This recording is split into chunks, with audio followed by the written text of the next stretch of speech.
Pegawai di jajaran pemerintah Kabupaten Biren mulai menggunakan kain sarung dalam aktivitas selama di kantor. Hal itu seiring keluarnya surat edaran Bupati Muzakkar Agani dan berlaku setiap hari Jumat. Bahkan, sang bupati juga terlihat menggunakan kain sarung lengkap dengan peci dalam sebuah kegiatan di Kecamatan Kota Juang. Berikut laporan Yusmandin Idris dari Biren.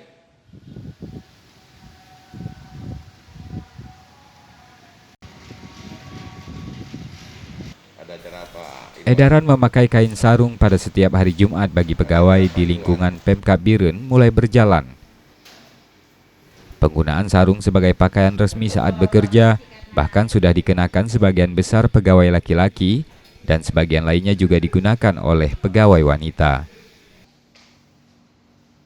Beberapa pegawai bahkan sudah mengenakan sarung sejak berangkat dari rumah, sementara sebagian lainnya baru mengenakan setelan sarung saat sudah berada di kantor.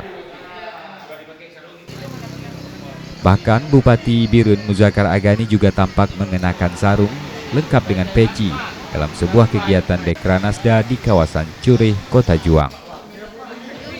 Meski baru diterapkan di Biren Syederalun, namun Muzakkar yakin seiring waktu penggunaan sarung nantinya akan terbiasa.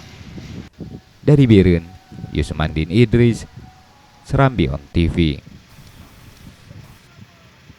Syederalun, untuk informasi dan berita lainnya kunjungi serambinews.com.